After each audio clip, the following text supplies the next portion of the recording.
Blog Talk Radio. This is Western Red on the World. We cover the lives of people in the political context and their relations to the nation state, the global political, from Nairobi in Kenya to Caracas in Venezuela, to Cairo in Egypt, to London in the United Kingdom, to Moscow in the Russian Federation, to Washington, the center of modern Western power, to the diplomatic capital of France. The political trends in many countries, from the Tory government in the UK to the right of center government in Paris on the Sarkozy, to Italy and the government that sits in Rome, to Reykjavik in Iceland, Tokyo, Beijing, the Democratic Republic of Korea, and other stops in between, as we try to make sense out of the world of politics, and specifically geopolitics, looking at the history of nations, pre-revolutionary and revolutionary stages, evolutionary politics, and the impact of social movements that are either progressive or regressive. These are the things that we want to take a closer look at as we develop this particular series now on with this installment.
On to Oklahoma. After a couple hours, we arrived at the local diner in the town of Buffalo. I need a coffee. And Carl Clark says in this town of 1,299 people, a decade after 9/11, there's not much worry. We're human. Everybody feels sorry for them. But there's nothing we can do about it out in here. But you take the bigger cities, that's where they're going to hit. Well, you look at the population. Now out in here, we don't have no population. But over at another table, Christina Richards sees it slightly differently. We are more concerned with our safety than I think we've ever been before. You wake up, you go to bed, you think about security in all aspects of your life. And then there's 82-year-old Bob Roth, a retired oil man who spent over 10 years living in the Middle East drilling wells. When 9/11 happened, he was pretty sure who did it. I figured it was, some type of these radicals, And in the last 10 years, has 9/11 affected you here in Buffalo? He's seen a lot in his life and says maybe there's a little too much attention being put on the 10-year anniversary of 9/11. It's done gone. I think it's time to forget it. You think it's time to forget September 11th and move on? Yeah. But I keep bringing that up. That's just something that, what about the Second World War? It's a hell of a lot more important than that bombing on them towers. I don't even nobody knows when we were in the Second World War, and very many people know when we were ended. Yeah. In towns large and small all over America, maybe not everyone agrees, but they certainly all talk about it. Gabriel. This is Boston Red, Politics Sunday, 11 September 2011. This is a day that will live in infamy, a day that the terrorist experience came to America. The actual causes for the event on 9/11, 10 years past, are in an arena of debate. We've been presenting various analyses by our own Doc Holliday on what some of the skeptics say and some of the theories out there, some of the evidence. He presented some very scholarly essays on how this all occurs. But today, we take a look from various sources, the ceremony at Ground Zero, the response of some of the families involved, and a general look from various perspectives, from the treating of Muslims in America, the history of Muslims in America. We look to the Qatari news channel, Al Jazeera, and some update on actual events happening in Libya. The whole 9/11 syndrome, we'll call it, revolved around the politics of lands far away and near. What was going on in Iraq? It was used as a justification for entering Iraq, although there was never any evidence that the regime under Saddam Hussein was ever involved in 9/11, nor was there ever any evidence of so-called weapons of mass destruction. There were theories, and again we go back to Doc Holliday,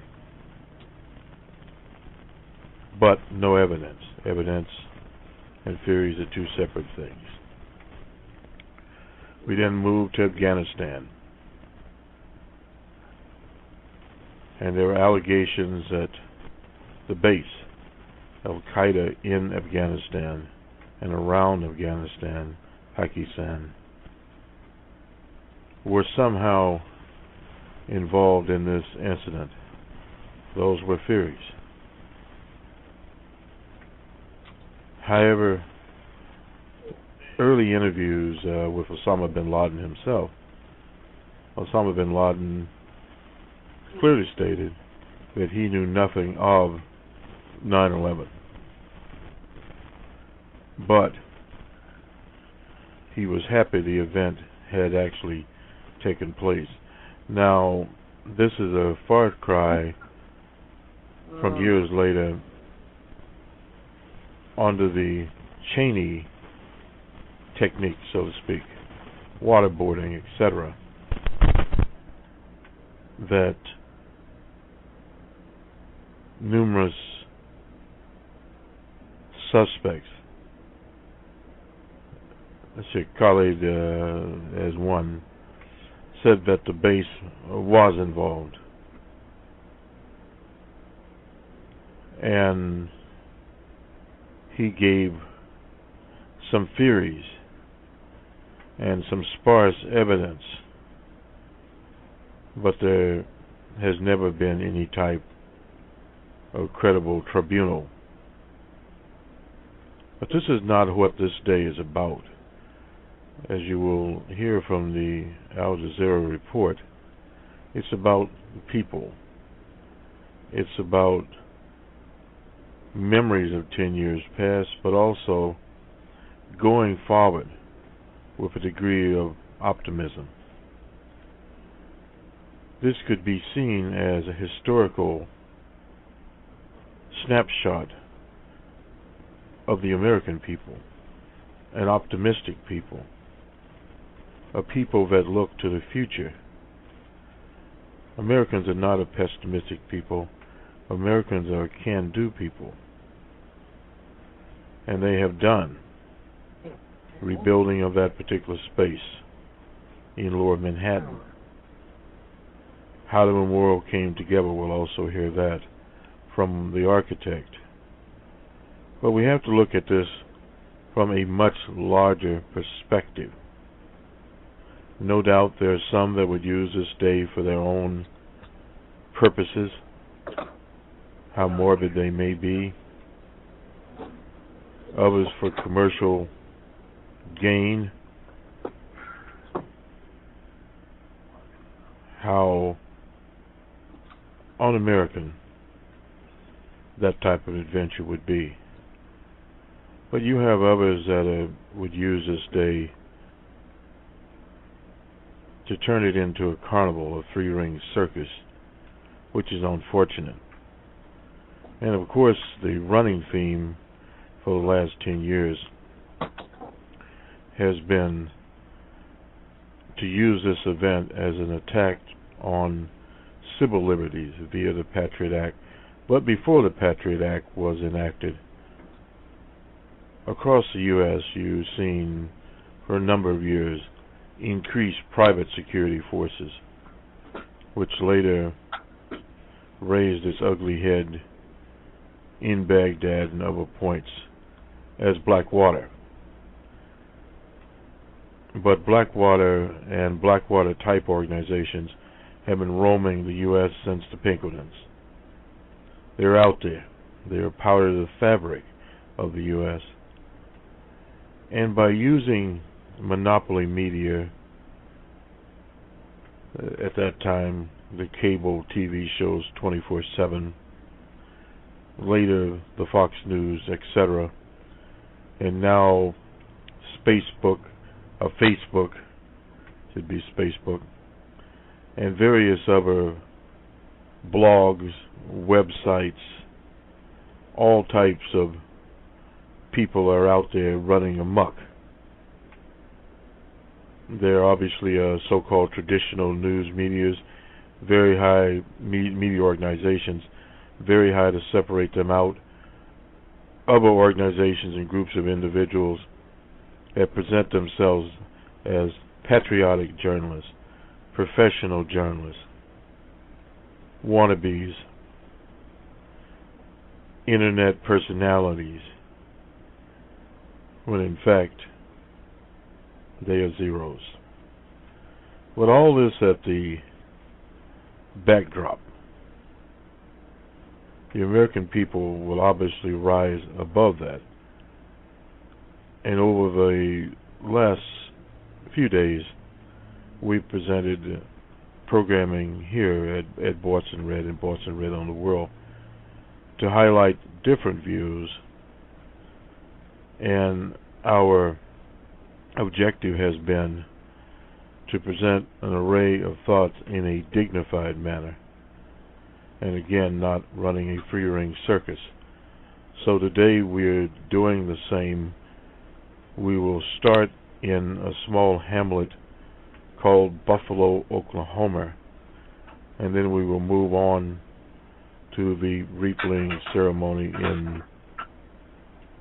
at Ground Zero in Lower Manhattan, and on to some commentary from Al Jazeera.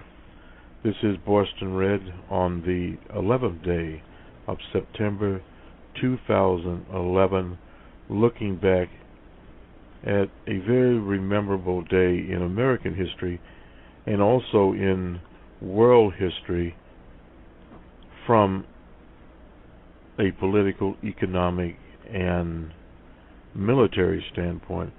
One must remember that the start of the quote-unquote deficit problems in the U.S. started with the massive buildup of security apparatus in the U.S., the Homeland Security, a literal seance of security organizations and organizations that were involved in security that absolutely had nothing to do with the events of 9/11. What they did have to do with, unfortunately, was a pessimistic personality deep in the American psychic of insecurity. And this was tapped into by various renegade operations, highlighted by so-called patriot groups, other right-wingers within the nation, because it served their purpose. It re-elected a president whose administration later ended with a Great Depression. It is now fermenting these so-called right-wing gangs that go under the title of Tea Party, USA, or whatever. But one has to remember, if you look at the Congress and the influence of that particular gang on a major political party, the Republican Party, and their various talking heads. And you will hear from them on this day and in future days as we move towards the 2012 election. They will be talking about the same thing: insecurity, states' rights, revisiting Central High School in Little Rock, Arkansas, the dark days of Mississippi, a state that has not come to the light. Then we see a drugstore cowboy right out of Austin, Texas, named Texas Perry, with a quote-unquote marketplace solution. This is a door that is opened into the 1920s. There was the Roaring '20s. They roared into a depression. You see attacks on various social net programs, such as Social Security. You've heard here Lyndon Johnson's campaign for his Great Society, and his particular battle with a right-wing nutter named Barry Goldwater. Barry Goldwater and his is not alive, but some of his clones are still walking around, although they too are in the latter days. But the country will go on and must go on. This is why we are here and why President Obama was in Lower Manhattan. Good evening.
Preisdent. Halt! Halt! Halt! That's right. Forward. Halt!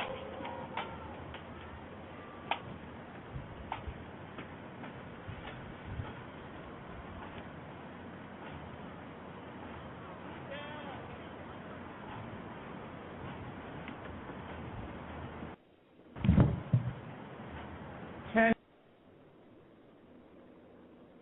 years have passed since a perfect blue sky morning turned into the blackest of nights. Since then, we've lived in sunshine and in shadow. And although we can never unsee what happened here, we can also see that children who lost their parents have grown into young adults, grandchildren have been born, and good works and public service en route to us we loved.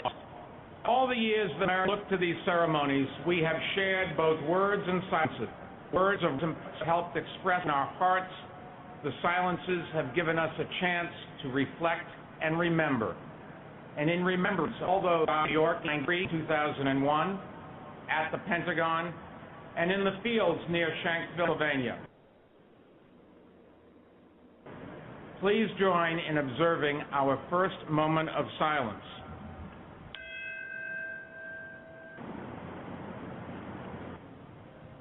The very present help in trouble. Therefore, we will not fear. Even though the earth be removed, and though the mountains be carried into the midst of the sea, though its waters roar and be troubled, though the mountains shake with its swelling, there is a river whose stream shall make glad the city of God, the holy place of the tabernacle of the Most High. God is in the midst of her. She shall not be moved. God shall help her just at the break of dawn. The nations raged, the kingdoms were moved. He uttered his voice, the earth melted. The Lord of hosts is with us. The God of Jacob is our refuge. Come behold the works of the Lord, who has made desolations in the earth. He makes wars cease to the ends of the earth. He breaks the bow and cuts the spear in two. He burns the chariot in fire. Be still and know that I am God. I will be exalted among the nations. I will be exalted in the earth. The Lord of hosts is with us. The God of Jacob is our refuge. They were our neighbors, our friends, our husbands, wives, brothers, sisters, children, and parents. They were the ones who rushed in to help. 2,983 innocent men, women, and children. We have asked their families to come here to speak the names out loud, to remind each of us of the person we lost in New York, in Washington, and Pennsylvania. And they each had a face, a story, a life cut short under them. As we listen, let us recall the words of Shakespeare. Not measure our sorrow by their worth, for then it will have no end.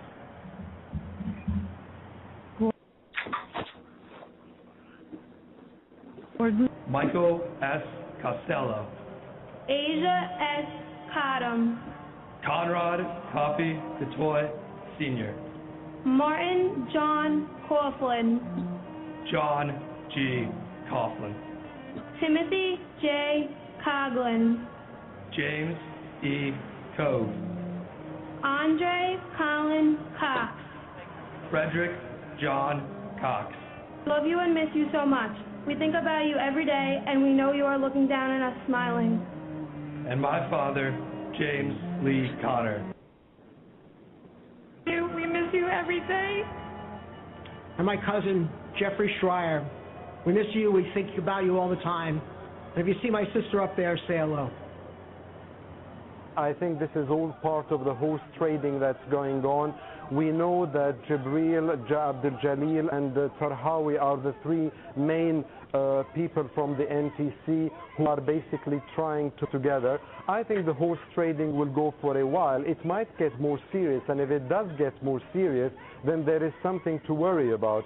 But at the moment, I think there are teething problems, and if they are dealt with sensitively and with openness rather than a top-down approach, hopefully it will be possible to do it, because at the end of the day, in any kind of democracy as we understand it within the European Union, it is the civil possible to do it, because at the end of the day, in any kind of democracy as we understand it within the European Union, it is the civilian politicians who run the country, and the military subscribe to that. If we are now going to start witnessing disparities between different members, that might be a cause for headache and concern, but at the moment I think we're still too early to worry about that at this stage. Good to speak with you. Thank you very much indeed for your analysis there. Dr. Harry Hagopian speaking to us live from London. My pleasure.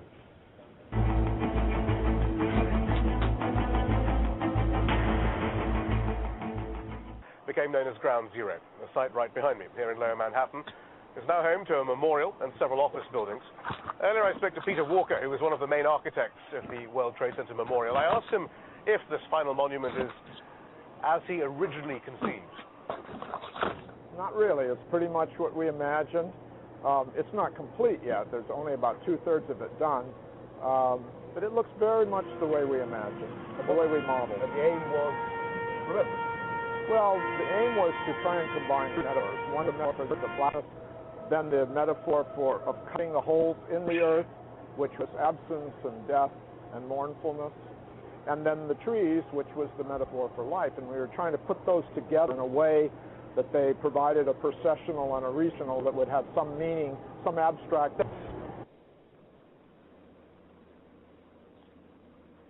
Potential public reaction come in the conception of this? Would it does it have to be accessible conceptually? Well, we had a task. The mayor and the governor wanted to have a memorial, and they also wanted to have a public open space for the people who live in the neighborhood. This is a very dense neighborhood, maybe one of the most dense in the world. So the space had to do both things gracefully, where neither took over. You got the full effect of the memorial, and you got the hood. Landscape architects work with tasks, and that was our task. It's striking, though, looking at the plans, though, that the trees are a major part of all of this. Yes, they are. Explain the significance of the trees. Well, the trees are the part of the metaphor which speaks to life. They came from the states around who were victims of attack from. They're all perfect. We went out and looked for trees. We couldn't find them, and found them, and some knew this relative to the river.